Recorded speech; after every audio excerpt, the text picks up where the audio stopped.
21124 FC. I have David Goldstein appearing on behalf of Ms. Carden. I have Douglas Hartung and Jacqueline Weiss appearing on behalf of the people. This is the date and time set for sentencing in this matter. Mr. Goldstein, I was handed a victim impact statement this morning from one of Ms. Carden's daughters. Just a reminder for purposes of this hearing, you need to make sure that you use initials, not minor children's names. All right. There's one on page 9 where it talks about marriage narrative. It indicates that there are it says here that there are 3 children with Chris, not Chris's daughter. Okay. Does the pre-sentence report disclose any prior convictions in which there exists any known constitutional defect? No, Your Honor. Probation Department has computed the minimum sentencing guidelines on file number 22-20792 FH count 1 police officer fleeing 4th degree to be 2 to 17 months. Do you agree with that computation of guidelines? Yes, Your Honor. Ms. Weiss? Yes, Your Honor. On file number 22-21124 FC count 1 assault with intent to commit great bodily harm less than murder, the probation department calculated the minimum sentencing guidelines to be 34 to 67 months. Do you agree with that computation of guidelines? Yes, Your Honor. Ms. Weiss? Yes, Your Honor. Okay. And then on file number 22-21124 FC count 2 child abuse for 1st degree, the probation department calculated the minimum sentencing guidelines to be 135 to 225. Do you agree with that calculation of guidelines? 1 second, Your Honor. I circled PRV 5 and now I got to remember why I did that. So just give me 1 second. Okay. That would be prior, I believe, legalized marijuana. That they no longer consider possession of marijuana to be a criminal conviction. You're saying PRV 4? I'm sorry, I've got to circle PRV 5. Oh, Mr. Goldstein, at this time, it's still showing up as a conviction and it may very well get set aside, but at this time, I'm gonna leave it on the screen. Well, Your Honor, my understanding is that the state took an action and basically wiped out all possession of marijuana cases. They're working on that. Does that change the guidelines? That's what we're looking for. I just asked. No, Your Honor, It doesn't change. doesn't change. All right. So any objection, Ms. Weiss? No. All right. So we will mark that as 0. Anything else for the guidelines? No, Your Honor. All right. Ms. Weiss, do we have anyone here that's going to speak today? I do. Do you want me to call her TC or do you want me to state her name for the court? You can use her initials. Okay, I do have TC here to speak. To hear the young woman enough to state that everything she said was in that victim impact statement. Is that correct, Mr. Goldstein and Ms. Weiss? Yes, Your Honor. Okay. Yes, Your Honor. Anybody else? No other victims. All right. So you were very brave, and I'm very proud of you for being able to get up there and do that. All right, Mr. Goldstein. Ms. Weiss, do you want to reserve a statement after, or would you like to make your statement now? Yes, Your Honor, I'd like to reserve my statement. All right, Mr. Goldstein, is there anything you'd like to say on behalf of your client? Yes, Your Honor. This is a fairly unusual situation in that you cannot deny that certain things happened. There's no question that they did, not protecting her children. The context of this, Your Honor, is that my client is not an evil or a bad person. My client was gripped by an incredibly intense addiction to drugs.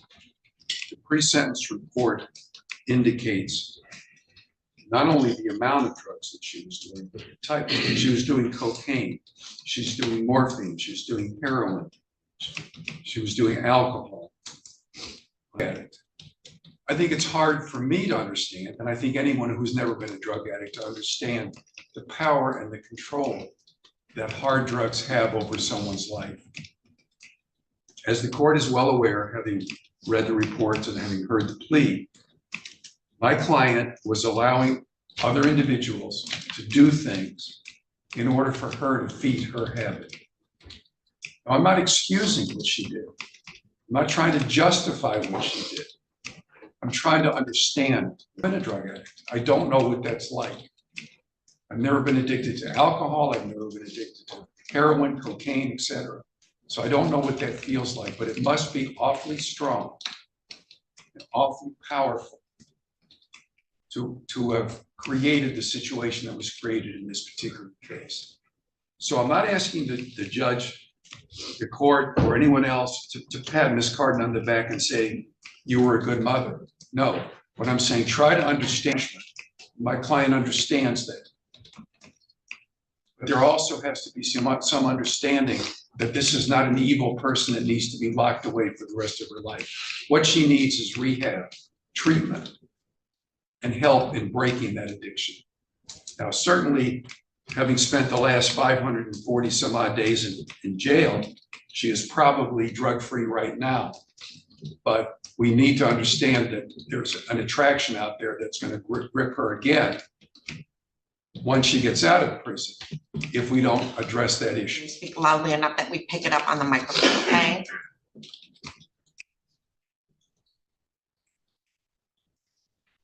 First and foremost, I would like to take the time to apologize to my children, family, of course, for all the pain and suffering I have caused. The time I have taken away from people, not only during my incarceration, but also prior to that because of my addiction. I like to throw myself at the mercy of the courts during my sentencing. Your Honor, as you see, I have a severe addiction problem. After 16 months incarceration, I can finally admit I want and need help. I feel prison doesn't help people with addiction and mental health problems. I'm begging for a second chance at life. I'd like to do a long-term inpatient dual diagnosis treatment center. I realize my mental health is my #1 trigger. Again, as I've learned my lesson, I've already lost everything due to my addiction and choices I've made, including my children, my family, my career.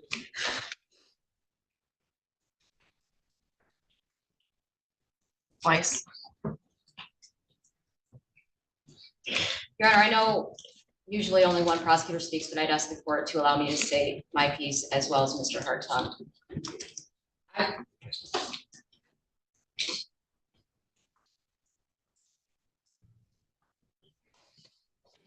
I would like to indicate for the court that we heard this morning that Ms. Carden was convicted based on her failures to act instead of an act itself.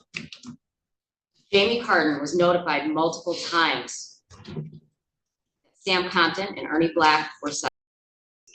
Not that she failed to protect them.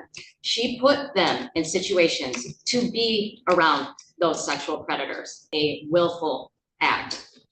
Put your child in those situations.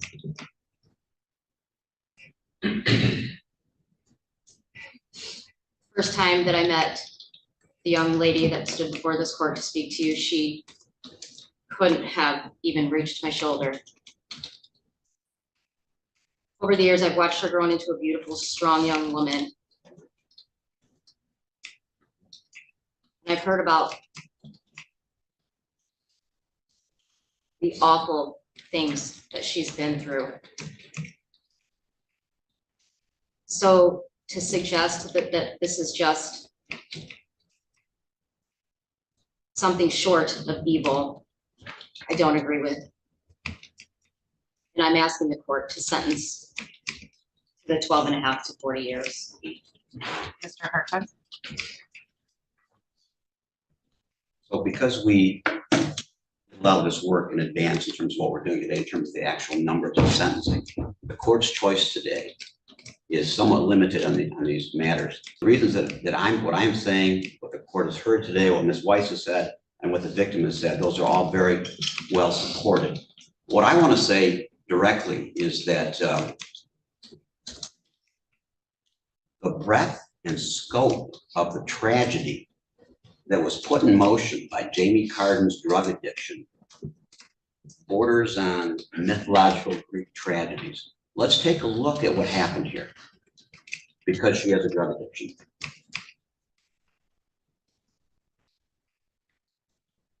She basically sold her daughter for drugs.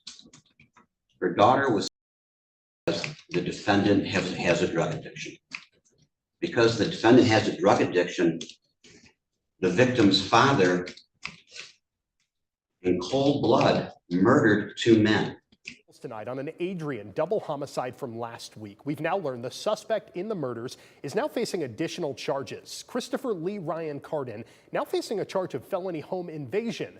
The Daily Telegram reports Carden went to a home after shooting 2 people and decided against shooting another person because of how many people were in that house. Now, coming up tonight at 11, we'll look closer into that court case that led up to Carden allegedly committing this double murder. That occurred in this case. I'm sorry, you can't talk right now, please. What Ms. Carden said was he tried to kill himself too. He was doing a murder-suicide is what he was doing. And the victim testified in that case. And the victim testified in the preliminary examination for that case. And she was strong. And she told the jury what happened. And Mr. Black was convicted of child abuse, criminal sexual conduct in the 1st degree. And because he had a prior criminal sexual conduct in the 1st degree or 3rd degree, he is now imprisoned for the rest of his life without a chance for parole. This is the kind of victim that we have in this case. She is strong and she is courageous. And when it was time for Mr. Black to be sentenced,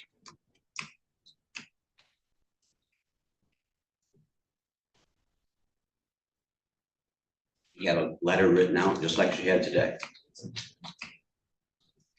And again, she had some difficulty at first. And I remember in the hallway,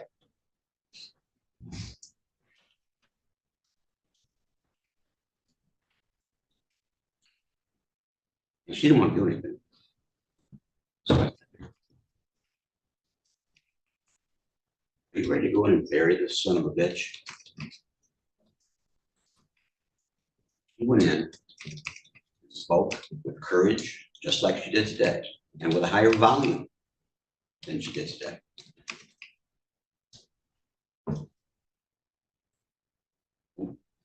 This has gone on for a long while. Ms. Weiss is correct. It was first started out with Ms. Borders, myself, and Ms. Weiss. We have literally watched her grow up into a very brave young woman, all because of what happened. Thank you. And I may make a few remarks after hearing this. Sure. As the court knows, I've known Mr. Hartung for many, many years. And I've always respected Mr. Hartung for, among a number of reasons, his professionalism. And that showed here today. Because when he addressed the court, he didn't say that all these terrible things happened because of my client. He said all of these terrible things happened because of her drug addiction, to do bad things. But Jamie Carden had a terrible drug addiction. And that's where if you want to talk about blame, at least 80% or more of the blame rests with that addiction and not with Jamie Carden. Now, he also went on, one thing that I do disagree with that he said to the court, he talked about Chris Carden. But this is the person, Jamie is the one being sentenced today, not Chris. In determining the appropriate sentence in this case, the court has considered the seriousness of the offense, your history, the principal proportionality, the statutory penalty, the cost of confinement, the sentencing guidelines, the report and recommendation of the probation department, as well as what has been said upon the record at this hearing. The criteria and reasons for the sentences are the nature and gravity of the offenses, the discipline appropriate to their commission, deterrence against repetition by you and by others, the potential for reformation, vindication for law, and the protection of society. It is the sentence of the court that on file number 22-20792FH, you will be sentenced to the Michigan Department of Corrections for a period of 1 year, 4 months to 2 years with credit for 29 days. And that is on the fleeing 4th degree charge. Let's see, you will pay a crime victim assessment fee in the amount of $130, DNA testing fee in the amount of $60, and a $68 state cost. On file number 22-21124FC, On count one, assault with intent to do great bodily harm less than murder or by strangulation. It is the sentence of the court that you will serve 5 years to 10 years with credit for 543 days with the Michigan Department of Corrections. There is a crime victim assessment fee in the amount of $130 and $68 in state costs. On file number 22-21124 FC, count 2, child abuse first degree. It is the sentence of the court that Walsh, do I assess the $60 DNA fee on each file or just one? I think it's just one, isn't it? Just one, okay. During the term of your incarceration and parole, you will obey and comply with all the provisions required and engage in substance abuse counseling as well as mental health counseling. Is there anything else, Mr. Hartling, Ms. Weiss, or Ms. Walsh? No, thank you.